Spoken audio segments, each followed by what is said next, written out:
Puji Tuhan, Shalom, Assalamualaikum, Om Swastiastu, Namo Buddhaya, Salam Kebajikan, dan salam cinta damai dari saya, Priyanto Zamasih. Nah, teman-teman, Bapak Ibu, Saudara-saudari, dimanapun berada pada kesempatan sore hari ini, saya akan tampilkan kepada kita semua teman-teman ya, karena saya pikir bahwa Ustadz Muhammad Yusuf ini ya sepertinya kebingungan teman-teman, karena kita tahu bahwa ada beberapa ustadz yang cukup terkenal mengatakan bahwa musik itu tidak diperbolehkan ya untuk saudara kita muslim. Tapi kali ini beliau melihat bahwa begitu banyak ya, justru di saat-saat pengajian atau apakah itu yang penting pertemuan ibadah seperti teman-temannya untuk saudara kita muslim, justru seringkali menghadirkan biduan-biduan ya. Dan tidak lagi berlama-lama, langsung saja saya akan tampilkan bagaimana video yang ditanggapin oleh seorang Ustadz Muhammad Yusuf berikut ini. Dan ini dia videonya.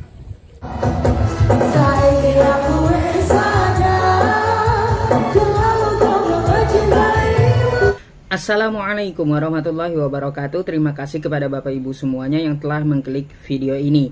Di video sebelumnya kita sudah banyak membahas beberapa video tentang masalah pengajian yang mengundang biduan dengan aurat terbuka. Terus ada juga bapak-bapak pakai atribut Islam berjoget-joget dengan perempuan dengan biduan. Ada juga bapak-bapak yang menyawer dengan menghamburkan uangnya untuk berpoya-poya agar memberikan kepada biduan tersebut. Lalu bagaimana dengan majelis Gus Ikdam? Baik, mungkin ini adalah komentar saya pertama kali ya untuk Gus Ikdam, dan di sini saya tekankan, saya tegaskan kepada Anda semuanya, saya tidak pernah mengenal Gus Ikdam, saya tahunya dari YouTube, tetapi saya disodorkan video ini dari penonton-penonton saya. Bagaimana tanggapan saya melihat majelis Sabilut Taubah yang katanya ada dangdutannya yang dipimpin oleh Gus Ikdam. Sebenarnya begini Bapak Ibu semuanya, saya tidak mudah menyalahkan, tidak mudah juga untuk membenarkan. Jadi komentar saya ini murni netral gitu ya, netral, tidak mendukung atau tidak menyalahkan seseorang. Jadi perlu dipegang hal itu. Bapak Ibu semuanya, saudara-saudariku, di sini saya ingin menyampaikan kepada Anda semuanya bahwa saya lebih mengukur diri saya pribadi daripada menilai orang lain. Contoh seperti Gus Ikdam, beliau banyak tuh jemaahnya puluhan ribu. Apakah saya bisa seperti itu? Ini pertanyaan hati kecil saya. Saya bertanya di dalam hati saya, apakah saya bisa seperti Gus Ikdam?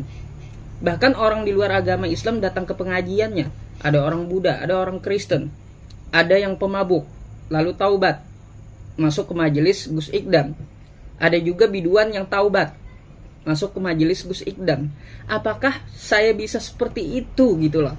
Jadi saya tidak gampang menyalahkan ya sebelum tabayun. Jadi lebih baik saya mengukur diri saya sendiri. Baik Bapak Ibu semuanya, langsung saja kita lihat dulu cuplikan yang dikirim kepada saya dari majelis Sabilut Taubah pimpinan Gus Ikdam.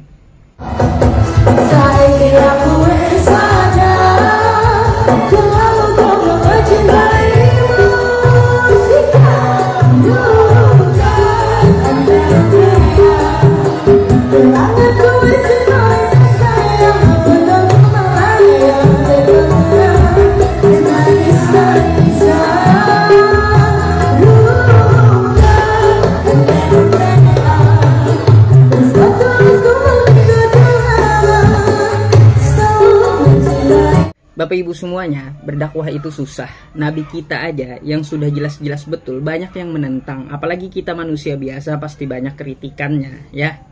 Jadi hal wajar kalau kritikan itu ada. Tetapi yang mengkritik ini langsung menyalahkan juga kurang bijak kalau sebelum tabayun kepada orang yang disalahkan. Jadi kita itu harus melihat dari segi objektifnya, jangan langsung disalahkan. Bapak Ibu semuanya, saya tidak mengenal Gus Ikdam ya. Saya melihat video yang disodorkan, lalu saya tampilkan di samping untuk Bapak Ibu semuanya. Sekarang mari kita cek satu persatu. Yang pertama untuk masalah musiknya. Bagi Anda musik pendapatnya haram, silahkan Anda punya dalil yang kuat. Haram. Ada juga yang mengatakan hukum musik dinilai dari efek musiknya. Silahkan juga Anda membolehkan, kalau efeknya bagus maka musiknya boleh. Kalau efeknya tidak bagus, contoh membuat orang gelisah, stres, ataupun bisa jadi dia yang mendengarkan musik itu menjadi bunuh diri, itu haram. Silahkan, pendapat yang seperti itu juga ada. Artinya musik adalah bagian perbedaan pendapat atau khilafiyah ya. Jadi tidak perlu kita permasalahkan musiknya. Itu hal yang pertama. Sudah kita cek dari segi musik, gak ada yang salah. Mau pendapatnya haram atau boleh, silahkan. Itu bagian musik. Yang kedua, untuk wanitanya. Wanitanya apakah sesuai syariat Islam? Coba kita lihat di dalam video. Hanya wajah dan kedua telapak tangan sudah sesuai dengan syariat agama Islam. Tidak ada masalah dengan masalah auratnya ya. Berarti nggak ada masalah dari segi biduannya. Yang ketiga, apakah ada sawer menyawer, ada mubazir atau berpoya-poya di tempat itu? Juga tidak ada. Berarti nggak masalah ya. Udah 3 nih. Yang keempat, itu kan pengajian, majelis. Kok ada dangdutan? Maka dari itu silahkan Anda tabayun ke sana. Tanyakan, apakah dangdutan itu setiap hari? Itu yang perlu Anda tanyakan. Yang kedua, apakah dangdutan itu masuk ke bagian acara majelis? Contoh ya, kayak gini, saya contohkan. Marilah kita buka majelis ini dengan mengucapkan bismillah, bismillahirrahmanirrahim. Lalu mari kita bersolawat, Allahumma sholli ala sayyidina Muhammad. Lalu setelah itu mari kita dangdutan. Apakah masuk ke list seperti itu dangdutannya? Kalau masuk ke listnya, udah jelas salah. Tapi bagaimana kalau dangdutannya hanya sebuah sambutan untuk Gus Ikdamnya? Ada yang berani mengatakan salah? Ayo, menyambut seseorang dengan musik, ada yang bilang salah? Berikan dalilnya. Contoh tertulis, menyambut seseorang dengan musik hukumnya haram. Ada nggak pendapat kayak gitu? Oh, tetap salah kata Anda. Itu kan pengajian yang ada dangdutannya. Pertama tadi ya, tanyakan apakah hanya cuma sambutan atau masuk ke dalam majelisnya. Kalau menyambut seseorang Anda katakan salah ya, menyambut dengan musik, bagaimana dengan Rasul kita yang disambut oleh seorang budak wanita dengan menabuhkan rebana? Nabi kita nggak menegur tuh. Perempuan itu menabuhkan rebana di hadapan Nabi, di tengah orang banyak. Nggak masalah Nabi untuk menyambut Nabi. Lalu di majelis Sabilu Taubah, di tempat Gus Ikdam, kalau dangdutannya hanya untuk menyambut Gus Ikdam, apakah berani Anda mengatakan salah sebelum Anda bertabayun? Ayo, silahkan dinilai. Maka dari itu saya bilang, kita itu harus bijak. Setidaknya kita bisa menyalahkan setelah kita tabayun. Oh, memang pendapatmu salah yang seperti ini dalil yang betul seperti ini. Itu yang top.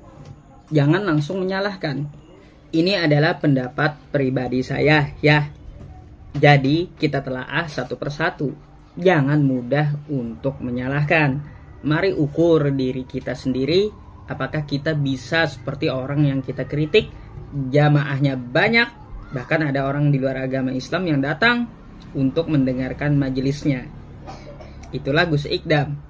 Semoga Allah Subhanahu wa Ta'ala merahmati Gus Ikdam dan orang-orang yang menuntut ilmu di majelis Sabilu Taubah. Bapak Ibu semuanya, sebelum saya menutup video ini, saya ingin menyampaikan sesuatu.